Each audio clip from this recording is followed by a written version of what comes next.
Et bonjour à tous, aujourd'hui on se retrouve pour une nouvelle vidéo, encore une vidéo sur Lightroom, mais aujourd'hui on va parler des presets.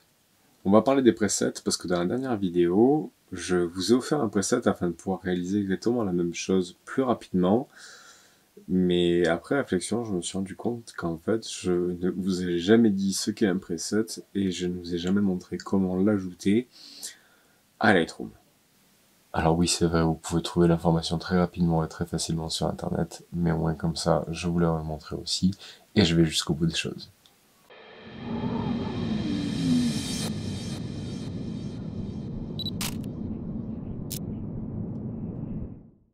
Alors du coup, qu'est-ce qu'un preset? Un preset, pour vous imaginer la chose assez facilement, c'est ni plus ni moins qu'un filtre Instagram. C'est-à-dire que quand vous prenez une photo sur Instagram, vous avez plusieurs filtres après qui ont des noms de villes, et un preset, c'est plus ou moins la même chose. Ça vous permet d'appliquer des paramètres que vous avez déjà prédéfinis à l'avance sur votre photo et ainsi gagner du temps. D'ailleurs, c'est pour ça que dans Lightroom, ça s'appelle pas un preset, mais un paramètre prédéfini. Et si ça vous permet de gagner du temps, ça vous permet aussi d'avoir un style qui est relativement constant sur vos photos.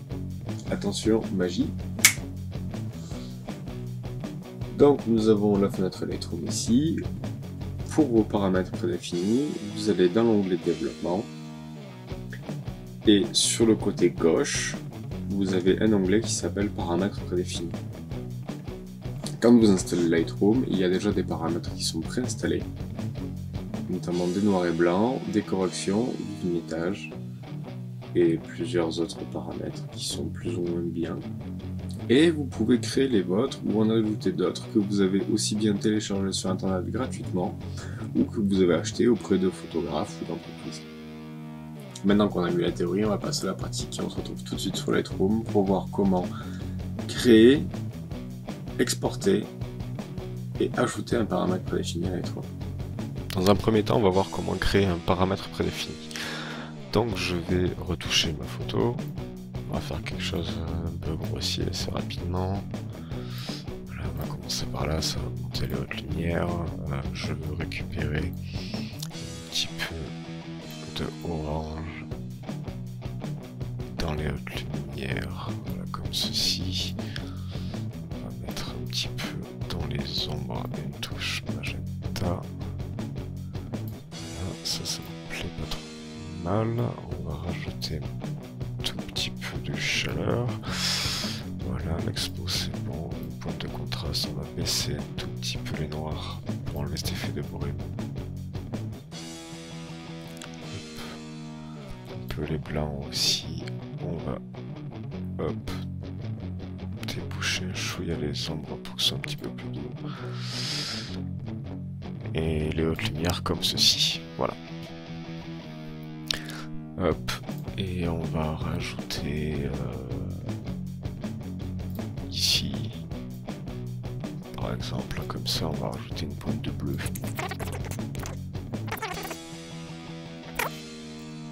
Non, en fait, on va pas faire ça, ça me plaît pas du tout. On va mettre, bah tiens, on va se servir de la technique de la dernière fois. On va rajouter un petit effet de flair ici. Hop. Comme ceci.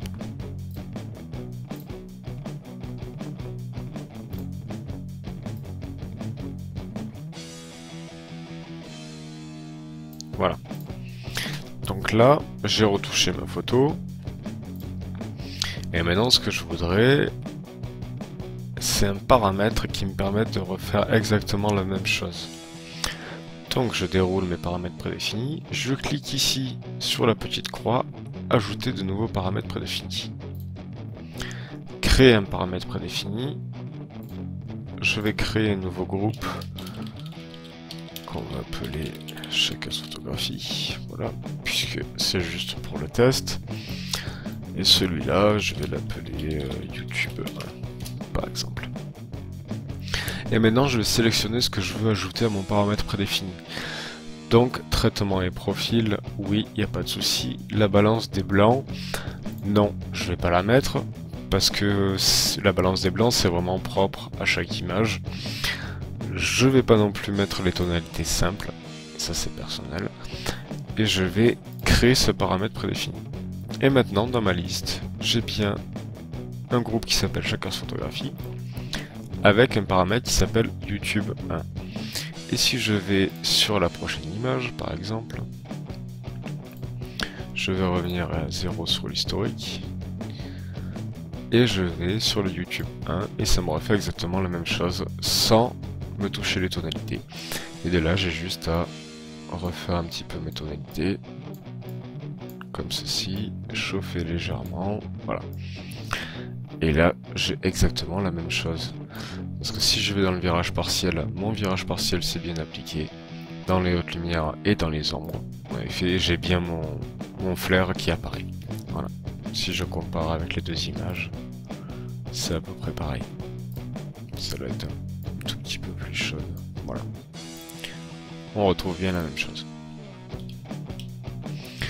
Donc ça, c'était pour créer un paramètre prédéfini. Quand je crée mon paramètre prédéfini, comme vous l'avez vu, je peux sélectionner ce que je veux. Donc je peux aussi me créer des paramètres uniquement pour mes objectifs, pour mes corrections. Par exemple, ce que j'ai fait, donc j'ai un paramètre qui va me corriger les défauts du 50 mm, un pour les aberrations chromatiques, j'ai un paramètre pour un bruit faible, un paramètre pour un bruit fort, etc.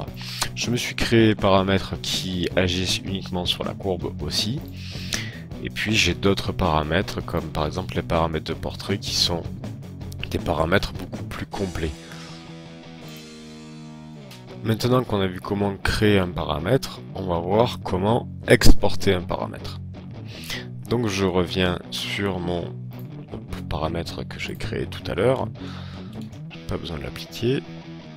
Je vais faire clic droit sur ce paramètre là et je vais faire afficher dans l'explorateur. Et en l'affichant dans l'explorateur, il m'envoie vers tous les paramètres prédéfinis qui sont créés et notamment celui que je viens de faire qui est celui-ci, le YouTube 1. Alors maintenant, pour le partager, ce que je vais faire, je vais juste faire un copier-coller. Et puis, comme j'ai fait sur la dernière vidéo, pour vous le partager, après je l'ai ajouté à mon drive et je vous l'envoie. Voilà. Donc là, je vais simplement faire un copier-coller dans un autre fichier et après je vais vous montrer comment l'ajouter.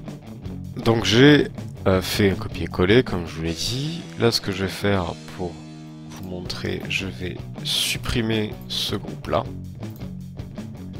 Voilà.